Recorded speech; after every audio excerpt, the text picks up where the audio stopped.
Muy buenos días, yo soy Carlos García y vamos a estar exponiendo todos los temas que se llevaron durante el semestre en Derecho Internacional Público. Esperemos les guste mucho.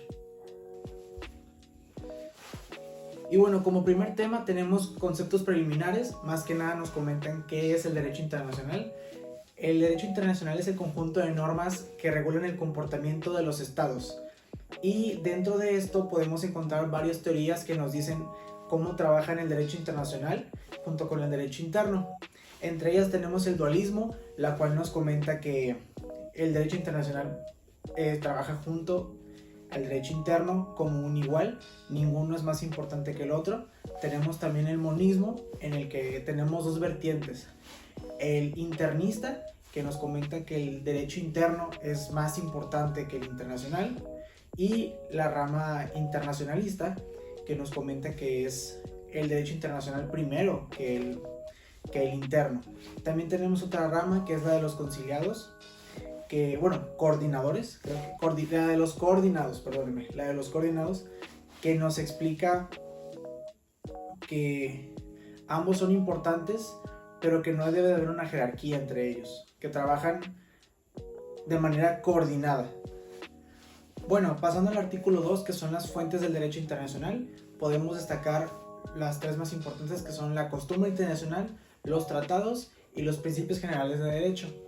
Entre ellos, la costumbre internacional son las reglas, por así decirlo, no escritas, que por costumbre ya se manejan como si fueran ley entre los estados. También tenemos a los tratados, que son los que son convenios, por así decirlo, que firman entre estados para regular cierto comportamiento o ciertas actividades, como nos lo comenta la Convención de Viena, quien es la que regula las normas para la creación de tratados, así como su terminación. Y por último, los principios generales de derecho se refieren a las normas y valores fundamentales que guían las relaciones entre los estados y otros actores internacionales. Algo más que me gustaría agregarle a los tratados es el proceso de celebración, donde empieza la negociación, en donde las partes determinan las cláusulas sobre el tratado. Después sigue la autenticación del texto, en donde las partes adoptan como definitivo ya el texto del tratado.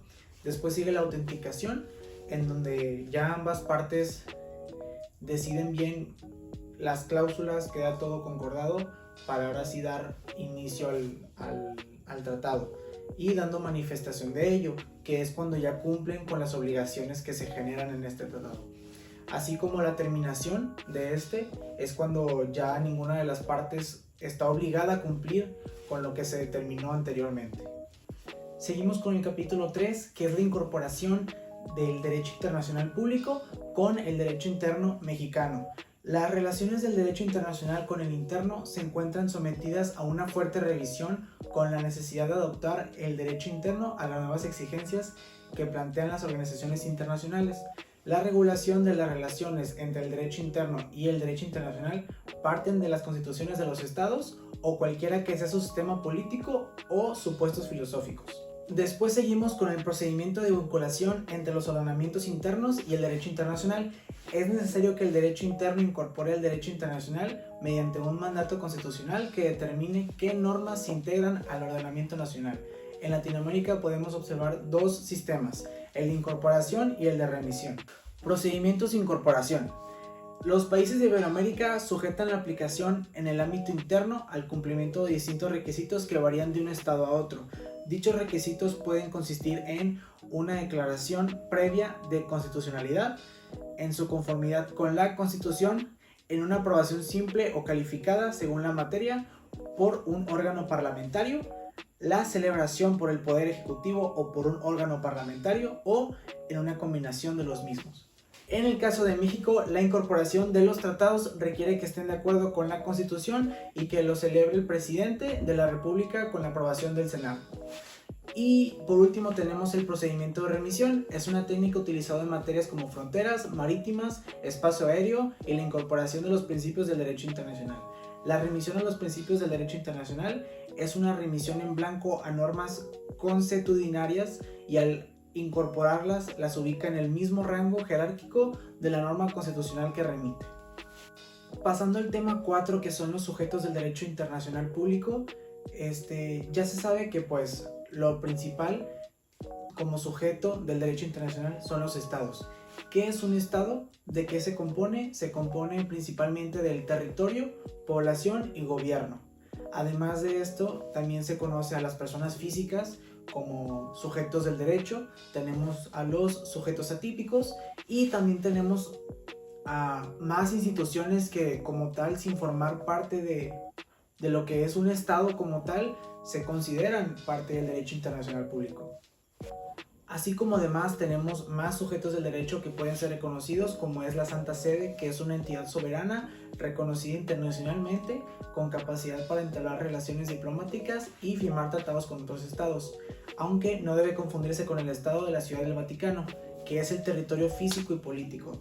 También tenemos otros sujetos como la Soberana Orden de Malta o la Cruz Roja, que sin ser como tal un estado regido por territorio, población, gobierno, en su momento llegaron a ser reconocidos por la actividad que manejan internacionalmente. Y bueno, en el capítulo 5 nos habla sobre el estado. Este capítulo más que nada quiere decirnos qué es lo que se necesita o qué es lo que ven diferentes puntos de vista para... para considerar a un estado. Al menos aquí en México, como se rige el sistema, ya hemos hablado que es territorio, población y gobierno.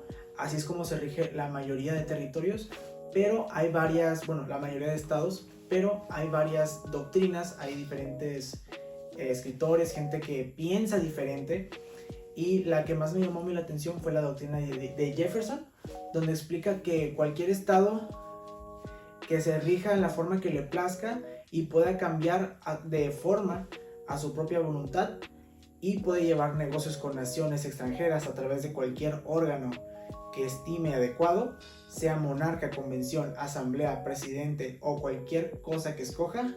La voluntad de la nación es la única cuestión esencial a considerar.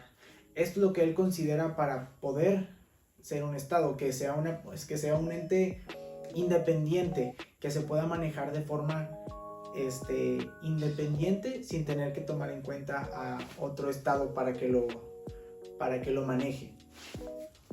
Otro punto que me gustaría interiorizar sobre el tema de los estados es el utis possidetis, que es un concepto del derecho internacional que establece que los territorios y las fronteras de los estados recién independizados deben respetar las fronteras administrativas previas del proceso de independencia, generalmente aquellas que existan bajo el dominio colonial. El tema 6 sería las aguas territoriales. Estas están regidas por la CONVEMAR aquí en México, que son todas las normas relacionadas con el territorio marino, y nos explican lo que delimita el territorio marino. Empezamos con las aguas internas, que son todos los ríos, lagunas, bahías que se encuentran dentro del territorio o de la línea base. Después sigue el mar territorial, que se extiende hasta un límite de 12 millas marinas. Asimismo se encuentra la zona contigua, que es un límite de 24 millas marinas. En dicha zona el Estado puede tomar medidas de fiscalización en materia migratoria, sanitaria, fiscal y aduanera, así como sancionar las infracciones a esas leyes y reglamentos cometidos en su territorio o en mar territorial. La zona económica exclusiva es una zona... Después seguiría la zona económica exclusiva. La zona económica exclusiva es el área marina situada más allá del mar territorial, con una extensión máxima de 12 millas marinas, contadas a partir de la línea base normal o recta. Ahí el Estado ribereño ejerce derechos de soberanía sobre los recursos naturales vivos y no vivos y jurisdicción según la Convención en materia de establecimiento y utilización de islas artificiales. Después tenemos a la plataforma continental.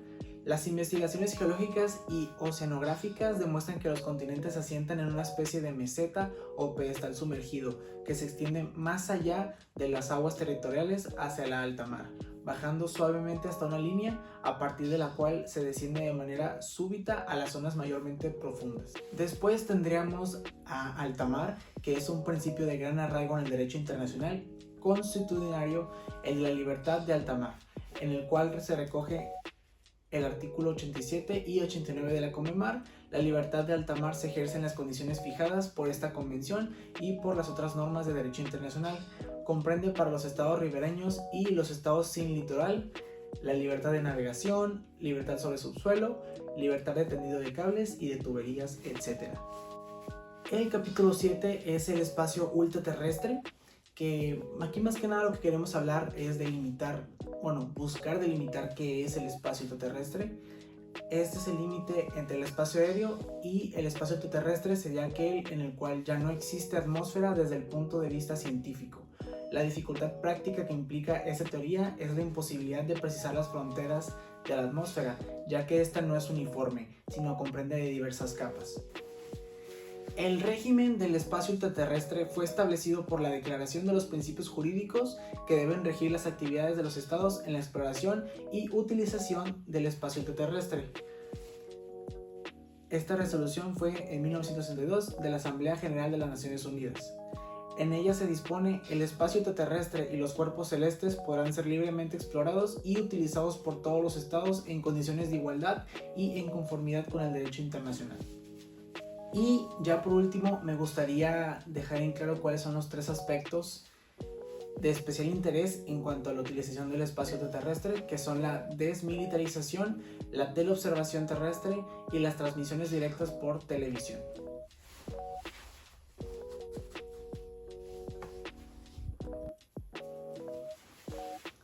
Después seguiremos con el capítulo 8, el cual son los órganos estatales de las relaciones internacionales. En este capítulo más que nada nos busca comentar cuáles son esos entes, esas personas que sirven como partidarios para llevar las relaciones entre los demás estados.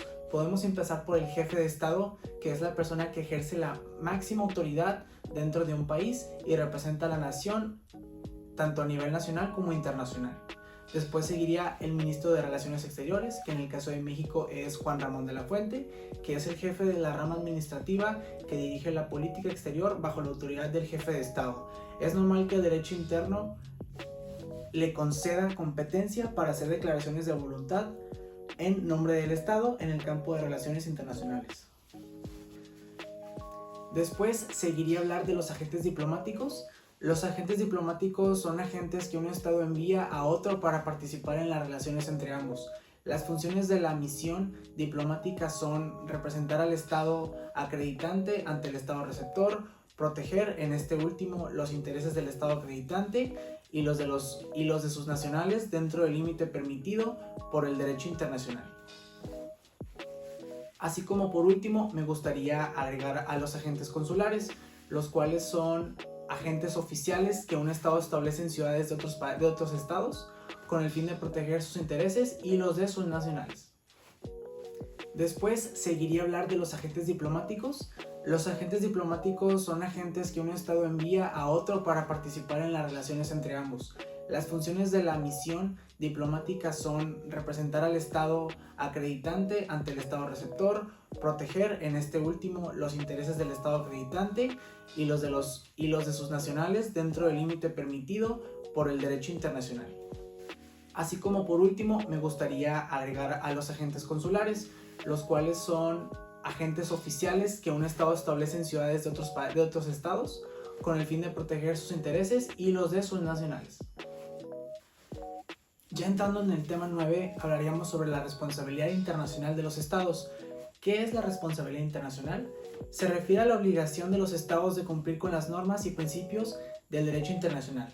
Esta responsabilidad puede surgir cuando un estado incumple sus obligaciones internacionales, ya sea por actos de violación de tratados, actos de agresión, violación de derechos humanos o cualquier otra acción que contravenga las normas aceptadas a nivel global.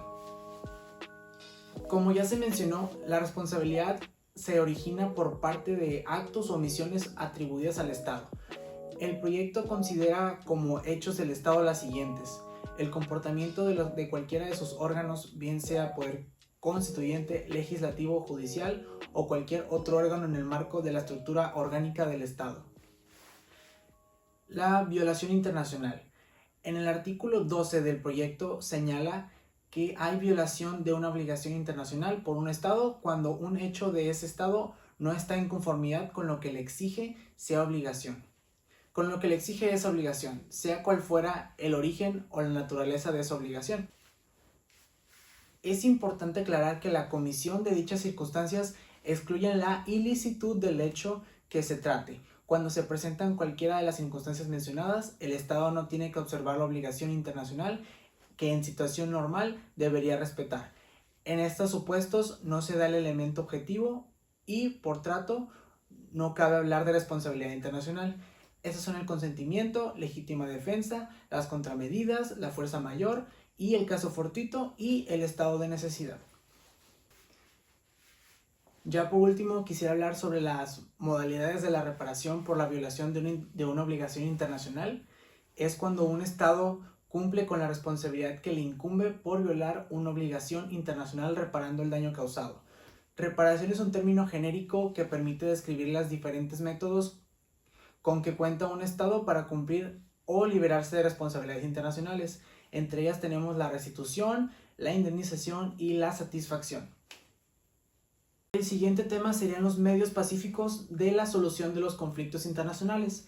Los medios diplomáticos para resolver los conflictos son la negociación, los buenos oficios, la mediación, la encuesta o investigación y la conciliación. Vamos a empezar con la negociación. La negociación es uno de los medios más eficaces para resolver los conflictos internacionales. Consiste en efectuar conversaciones diplomáticas a fin de solucionar un conflicto internacional. Se entablan entre las partes en conflicto por medio de sus órganos diplomáticos. Los buenos oficios y la mediación. Tanto los buenos oficios como la mediación son medios para facilitar el acuerdo entre las partes. Los buenos oficios, como su nombre lo indica, consisten en la participación con una buena voluntad de uno o de varios estados a fin de invitar a las partes de un conflicto a llegar a un acuerdo. En el caso de la mediación es similar, pero con la diferencia de que además de invitar a las partes a solucionar sus diferencias, les son propuestas soluciones específicas para que ellos puedan aceptar o no. El procedimiento conciliatorio. La conciliación internacional es definida por la doctrina internacional como sigue: la intervención en el arreglo de una diferencia internacional de un órgano sin autoridad político propia que, gozando de la confianza de las partes en litigio, está encargado de examinar todos los aspectos del litigio y de proponer una solución que no es obligatoria para las partes. Y por último, el arbitraje. El arbitraje es definido por el artículo 37 de la Convención de La Haya para la solución pacífica de los conflictos internacionales, como aquel que tiene por objeto arreglar los litigios entre los estados mediante los jueces elegidos por ellos y sobre la base del respeto al derecho. Y bueno, seguimos con las sanciones del derecho internacional público, que es el capítulo 12. Una de las peculiaridades de la comunidad internacional es su carácter inorgánico, por lo que carece de órganos de ejecución. Así, la represión de los hechos ilícitos solo pueden realizarla a los estados y ciertos organismos internacionales. Hay medidas reconocidas como medios lícitos de sanción, que son la retención, las represalias específicas, la legítima defensa y la autoprotección. La retorsión es la sanción más moderada. La forma más moderada de autotutela consiste en general en que un acto lícito pero poco amistoso se contesta con otro acto también poco amistoso, pero lícito. Si esta definición fuese exhaustiva, la retorsión podría considerarse como la represión de un acto ilícito. Después tenemos a las represalias pacíficas. Las represalias pacíficas en el derecho internacional son medidas adoptadas por un Estado en respuesta a una violación de sus derechos o de sus intereses legítimos por parte de un Estado, con el objeto de inducir a este último a cumplir con obligaciones sin recurrir al uso de la fuerza. Estas medidas deben ser proporcionales y no deben implicar el uso de la violencia ni violar el derecho internacional. Después tenemos a la legítima defensa. La legítima defensa es una reacción violenta e inmediata contra las agresiones ilícitas, actuales o inminentes de un Estado o grupo de Estados contra el territorio, buques, aeronaves o fuerzas armadas de un Estado. Y por último tenemos la autoprotección. Como se ha señalado, una de las obligaciones del Estado es dar la debida protección a los extranjeros. Ahora bien, si un Estado no cumple con dicha obligación porque no quiere o por no estar en condiciones de hacerlo, el Estado perjudicado puede intervenir, excepcionalmente en el territorio del Estado culpable, y ejercer los poderes de la policía para proteger a sus nacionales. Este sería el tema 12, seguimos con el capítulo 13. Y bueno, seguimos con el capítulo 13, que son la teoría general de las organizaciones internacionales. Empezamos por un pequeño concepto. Son sujetos del derecho internacional público creados mediante un tratado con personalidad jurídica diferente a la de sus miembros, con la finalidad de gestionar intereses colectivos de un grupo de estados o de la comunidad internacional. Aquí es un tema un poquito extenso que quisiera resumir en los 5 puntos iniciales que nos dice el tema. Entonces vamos con ellos.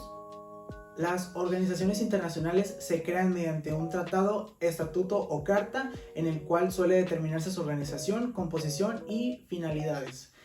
Están integradas por sujetos de derecho internacional, generalmente estados, por lo que reciben la denominación de organizaciones gubernamentales.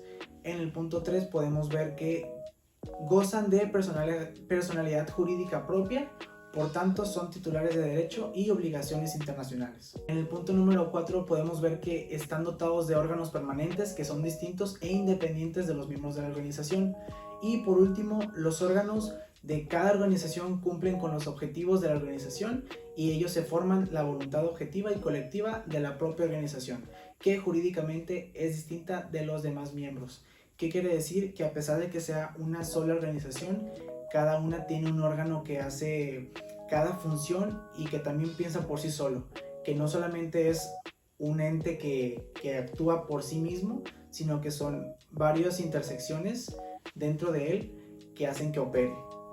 El siguiente tema sería el de la Organización de las Naciones Unidas.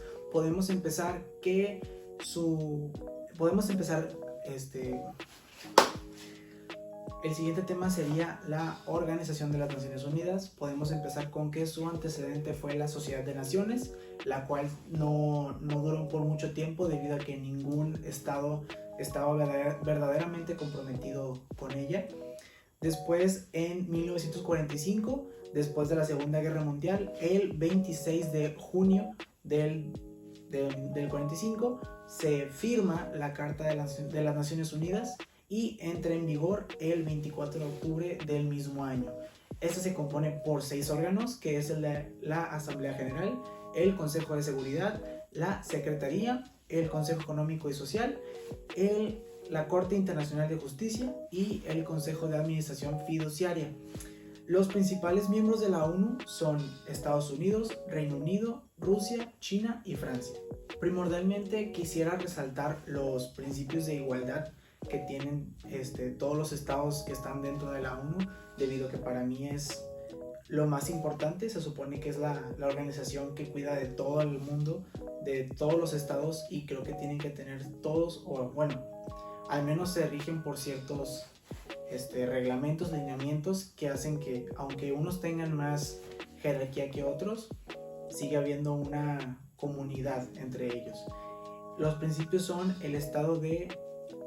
los estados son iguales jurídicamente, cada estado goza de los derechos inherentes a la plena soberanía, cada estado tiene el deber de respetar la personalidad de los demás estados, la integridad territorial y la independencia política del estado son inviolables, cada estado tiene el derecho de elegir y llevar adelante libremente su sistema político, social, económico y cultural, y cada estado tiene el deber de cumplir plenamente y de buena fe sus obligaciones internacionales y de vivir en paz con los demás estados. Básicamente vemos que busca que cada estado sea pacifista y lleve de una buena manera la administración de su estado. Para el tema 15 pasaríamos a hablar sobre la Organización de los Estados Americanos, o más bien conocida como OEA. Es un organismo regional compuesto por 35 países de América, cuya misión es promover la paz, la seguridad, la democracia, el desarrollo social y económico y la cooperación entre los países del continente. Fue fundada el 30 de abril de 1948 con la firma de la Carta de la OEA en Bogotá, Colombia, con sede actualmente en Washington, D.C. Podemos ver que la OEA es, por así decirlo, una pequeña parte de la ONU, solamente que enfocado únicamente en América. Trabaja para fortalecer los lazos entre sus miembros, fomentar la resolución pacífica de disputas, proteger los derechos humanos y apoyar la democracia en la región. Además juega con un papel importante en la cooperación de áreas como la educación, el comercio, la salud y el medio ambiente. Ya por último quisiera hablar también de los órganos que tiene Ya por último, quisiera hablar de los órganos con los que se cuenta adentro de la organización. Es casi como los de la ONU.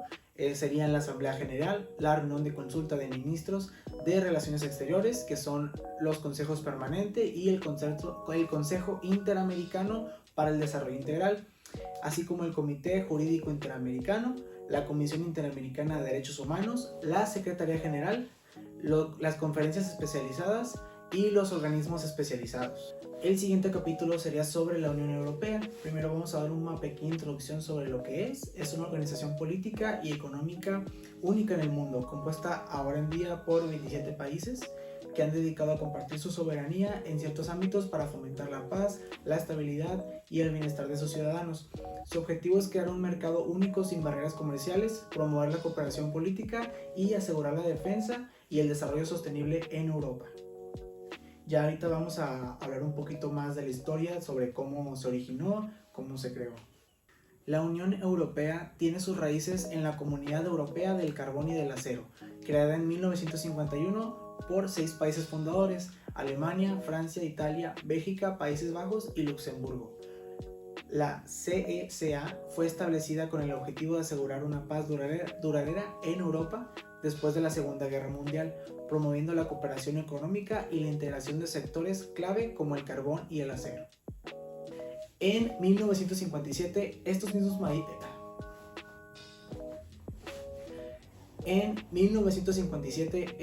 países firmaron los Tratados de Roma, que dieron origen a la Comunidad Económica Europea y a la Comunidad Europea de Energía Atómica. Extendieron la integración económica más allá del carbón y del acero. A lo largo de los años, la cooperación se fue ampliando a otros ámbitos, como la agricultura, el transporte y la política exterior.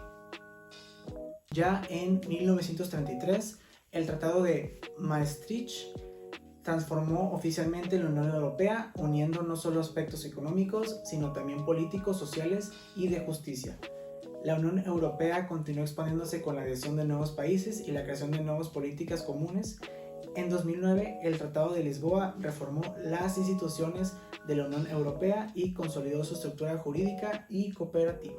Y ya por mi parte quisiera agregar que la Unión Europea es una de las mejores organizaciones, por así decirlo, debido a que siento que, son países de primer mundo que se unen para poder tener mejor calidad de vida, mejor economía, mejores tratados de libre comercio. Entonces, sinceramente siento que es una de las mejores organizaciones que está por parte de los países. Siguiendo con el capítulo 17, que es el Derecho Internacional de la Protección de la Persona Humana. Ese se refiere al conjunto de normas y principios que buscan garantizar y proteger los derechos fundamentales de todas las personas a nivel mundial. Este cuerpo de derechos se enfoca en la dignidad humana, la igualdad y la libertad, promoviendo la protección de los individuos frente a abusos, discriminación y violaciones de sus derechos. El objetivo del Derecho Internacional de la Protección de la Persona Humana es garantizar que cada individuo disfrute de una vida libre de abusos y violaciones, promoviendo la justicia, el respeto por la dignidad humana y el acceso a recursos básicos para el bienestar. Esto implica tanto la prevención de violaciones a los derechos humanos como la reparación de daños cuando ocurren. Y ahorita quisiera dar unas cuantas características sobre los derechos internacionales de la protección de la persona humana. Una de las cuantas características de este sería los derechos universales, que se basan en la idea de que todos los seres humanos, por el hecho de serlo, poseen derechos inalienables que deben de ser respetados en todos los países. Estos derechos incluyen el derecho a la vida, la libertad de expresión, la no discriminación, la protección contra la tortura y el acceso a un juicio justo, entre otros. Así como también tenemos tratados internacionales para la protección de las personas humanas que están consagrados en varios instrumentos internacionales. Entre ellos tenemos la Declaración Universal de los Derechos Humanos de 1948, el Pacto Internacional de los Derechos Civiles y Políticos de 1966 y el Pacto Internacional sobre Derechos Económicos, Sociales y Culturales de 1966, entre otros más. También quisiera agregar el Derecho Internacional Humanitario. En situaciones de conflicto armado, el derecho internacional de la protección de la persona humana se complementa con el derecho internacional humanitario, que regula las conductas de las partes en guerra y busca limitar los efectos de los conflictos bélicos sobre los civiles y los prisioneros de guerra. Un ejemplo clave serían los convenios de Ginebra. Ya por último quería mencionar un punto muy importante, que es la Corte Internacional de Justicia y la Corte Penal Internacional. Los tribunales internacionales desempeñan un papel importante en la protección de los derechos humanos. La Corte Internacional de Justicia resuelve disputas legales entre estados, mientras que la Corte Penal Internacional juzga a individuos por crímenes graves como genocidio, crímenes de guerra y crímenes de la humanidad. Seguimos con el capítulo 18, que es el Derecho Internacional de los Derechos Humanos. Es un conjunto de normas y principios que buscan proteger los derechos fundamentales y las libertades de las personas a nivel global, garantizando su dignidad, igualdad y libertad. Este cuerpo de derecho establece las obligaciones que los estados tienen hacia los ciudadanos y otros actores internacionales para prevenir y remediar las violaciones de los derechos humanos. El origen de estos es, creo que un poco obvio, ya que nos envolvemos un poco más en la historia, nos damos cuenta que casi todo ocurre a partir de la Primera Guerra y Segunda Guerra Mundial. Todos estos conflictos nos hacen preguntarnos sobre nuestros derechos, sobre lo que en verdad merecemos como seres humanos. El derecho internacional de los derechos humanos se consolidó después de la Segunda Guerra Mundial como respuesta a las atrocidades cometidas durante el conflicto. A partir de 1945 se impulsaron diversas iniciativas internacionales para promover la protección de los derechos humanos y evitar que se repitieran tragedias como el Holocausto. El hito más importante en este proceso fue la adopción de la Declaración Universal de los Derechos Humanos en 1948, en un documento clave adoptado por la Asamblea General de las Naciones Unidas, que establece los derechos y libertades fundamentales que deben ser respetados por los estados. Esta declaración, aunque no tiene un carácter vinculante, ha sido la base de muchos tratados internacionales posteriores. Asimismo, contamos con diferentes mecanismos de protección. El derecho internacional de los derechos humanos no establece normas, sino que también dispone mecanismos por la supervisión y promoción de los derechos humanos. Tenemos el Comité de Tratados, donde los países que han ratificado los tratados internacionales de derechos humanos están sujetos a la supervisión de los comités. En resumen, el derecho internacional de los derechos humanos es un marco legal fundamental para la protección de dignidad y de los derechos de todas las personas a nivel global, aunque enfrente retos en su implementación y cumplimiento efectivo. Ok, siguiendo con el tema, el siguiente sería el número 19, el derecho internacional humanitario. El derecho internacional humanitario, también conocido como derecho de la guerra o derecho de los conflictos armados, es un conjunto de normas y principios de derecho internacional que buscan limitar los efectos de los conflictos armados, protegiendo a las personas que no participan directamente en las hostilidades y regulando la conducta de las partes involucradas en un conflicto. Como principales instrumentos del derecho internacional humanitario tenemos a los Convenios de Ginebra de 1949, que son el núcleo del derecho internacional humanitario y se centran en la protección de las personas en tiempos de guerra, así como los protocolos adicionales de los Convenios de Ginebra adaptados en 1977 y 2005. Estos protocolos complementan las normas existentes en un enfoque de la protección de civiles y la regulación de los nuevos tipos de conflictos armados, como los conflictos no internacionales. En cuanto a los ámbitos de aplicación, podemos centrarnos en los conflictos armados internacionales, que son aquellos entre dos o más estados. Se aplica plenamente en estos conflictos. Conflictos armados no internacionales son aquellos que ocurren dentro de un solo estado entre fuerzas gubernamentales y grupos armados no estatales o entre grupos armados estatales. Aunque la aplicación del DIH es más limitada, los protocolos adicionales de los Convenios de Ginebra amplían la protección de estos conflictos. El derecho internacional humanitario tiene como objetivo mitigar los horrores de la guerra y proteger a las personas que no participan directamente en las hostilidades, como los civiles y los prisioneros de guerra. Aunque es una rama esencial del derecho internacional, enfrenta desafíos en cuanto a su aplicación efectiva, especialmente en los conflictos no internacionales y en un mundo en constante cambio, con nuevas formas de guerra y armas. Ya por último, el capítulo 19 quería precisar unos dos conceptos que me llamaron mucho la atención, que son el ius in bello e ius ad bellum. Es más fácil de identificar. El ius ad bellum es el derecho a hacer guerra, y el ius in bello es el derecho en la guerra, el derecho que uno tiene durante tiempos de guerra. Ya casi terminando los temas, vamos por el capítulo 20, el derecho internacional de los refugiados. Es un conjunto de normas y principios que tienen como objetivo proteger a las personas que se ven obligadas a abandonar su país de origen debido a un temor fundado de persecución, conflicto armado, violencia generalizada o violaciones de derechos humanos. Como ejemplo podemos poner el caso de Venezuela, que tuvo muchas migraciones a Estados Unidos por parte de Cuba, que migra mucho a Estados Unidos, o por ejemplo en el 45, cuando terminó la Segunda Guerra Mundial, que muchos nazis migraron hacia Argentina. Digo, en este caso no es como tal que Argentina ofreciera una protección por ellos, pero la gente tiene que emigrar por diferentes conflictos en su país natal. Este marco legal establece los derechos de los refugiados y las obligaciones de los estados para protegerlos, garantizando que no sean devueltos o situaciones donde su vida, libertad o seguridad puedan estar amenazados. El principio central de este derecho es el principio de no devolución, non-refoulement, que establece que ningún refugiado debe ser expulsado o devuelto a un país donde su vida o libertad corran peligro. Este principio se considera una de las piedras angulares del derecho internacional de los refugiados y está claramente estipulado en el artículo 33 de la Convención sobre el Estatuto de los Refugiados de 1951. La Convención de 1951 y su protocolo de 1967 son los principales instrumentos internacionales que defienden quién es un refugiado y establecen los derechos que deben ser otorgados a aquellos que califiquen como tales. Según estos documentos, un refugiado es una persona que tiene un temor fundado de ser perseguido por motivos de raza, religión, nacionalidad, pertenencia, un grupo social determinado o por opiniones políticas. El derecho internacional de los refugiados también se enfrenta a desafíos relacionados con la xenofobia y la discriminación, ya que algunos países no siempre reciben a los refugiados con la misma disposición o respeto por sus derechos. Las actitudes hostiles hacia los refugiados pueden dificultar su integración a las sociedades de acogida, creando tensiones sociales y políticas. A pesar de los instrumentos legales existentes, la protección efectiva de los refugiados sigue siendo una cuestión global compleja que requiere cooperación internacional y el cumplimiento de las normativas y principios establecidos en el derecho internacional. Y bueno, ya estamos casi por terminar esta serie de capítulos que conforman el libro. Vamos por el capítulo 21, es la responsabilidad internacional del individuo.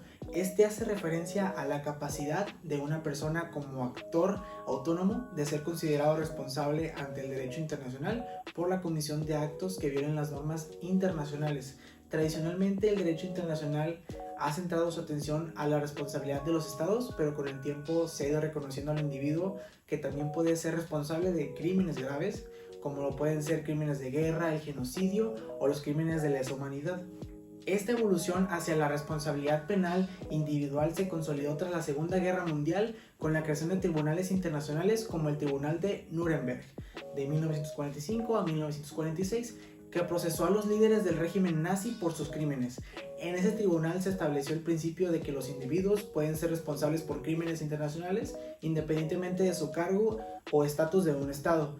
Esto sentó bases para el desarrollo penal internacional moderno. El Tribunal Internacional, creado por el Tratado de Roma en 1998, es el principal organismo que tiene la autoridad para juzgar a individuos acusados de cometer crímenes internacionales, incluidos el genocidio, los crímenes de guerra, la lesa humanidad o la agresión. El principio de responsabilidad penal individual se basa en la idea de que los individuos no pueden evadir la justicia simplemente porque actuaron en nombre de un estado o bajo órdenes superiores. Esto refuerza la noción de la impunidad, no debe prevalecer en casos de violaciones masivas de los derechos humanos. Podemos ir viendo que la responsabilidad internacional del individuo ha transformado la estructura tradicional del derecho internacional, proporcionando un marco legal en el que los individuos responsables directamente ante la comunidad internacional por crímenes graves, contribuyendo a una justicia global más coherente y efectiva. Esto quiere decir que sí, las personas físicas podemos ser sujetos del derecho internacional. Y ya por último hablaremos sobre el último capítulo, el capítulo 22, el derecho internacional del medio ambiente. Es una rama del derecho internacional que regula las interacciones entre los estados y otros actores internacionales en relación a la protección y la conservación del medio ambiente.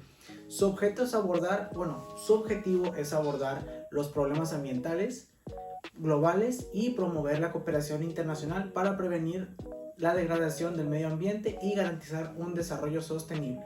Este campo del derecho ha evolucionado a lo largo del tiempo o a medida que las amenazas ambientales como el cambio climático, la contaminación y la pérdida de biodiversidad han adquirido una dimensión global. El derecho internacional del medio ambiente abarca una amplia gama de áreas, incluida la protección de la biodiversidad, la gestión de recursos naturales y la lucha contra el cambio climático y prevención de la contaminación. Este derecho se basa en principios clave como el principio de preocupación, el principio de la responsabilidad común pero diferenciada y el principio del desarrollo sostenible. Estos principios guían a la elaboración de acuerdos internacionales que buscan equilibrar el desarrollo económico con la protección ambiental. Uno de los marcos más importantes en el derecho internacional del medio ambiente es la Convención del Marco de Naciones Unidas sobre el Cambio Climático, adoptada en 1992 en la Cumbre de la Tierra de Río de Janeiro. Esta convención establece las bases para la cooperación internacional en la lucha contra el cambio climático, promoviendo acuerdos con el Protocolo de Kioto y el Acuerdo de París, que buscan reducir las emisiones de gases de efecto de invernadero a nivel global. El derecho internacional del medio ambiente también involucra tratados sobre la gestión de recursos naturales compartidos, como los acuerdos sobre cuencas hidrográficas transfronterizas o sobre la protección de los océanos. Además, ha sido fundamental para la creación de instituciones internacionales que supervisan el cumplimiento de las normas ambientales, como la Unión Internacional para la Conservación de la Naturaleza o el Programa de las Naciones Unidas para el Medio Ambiente. Sin embargo, a pesar de los avances en la legislación y acuerdos internacionales, el derecho internacional del medio ambiente enfrenta numerosos desafíos. La falta de cumplimiento efectivo, la insuficiencia de cooperación entre los países y la necesidad de abordar el cambio climático de manera más urgente siguen siendo obstáculos importantes. A pesar de ello, el derecho internacional del medio ambiente ha sido un pilar fundamental para fomentar la cooperación internacional y para dar forma a los políticos ambientales que buscan proteger el planeta y los recursos para las generaciones futuras.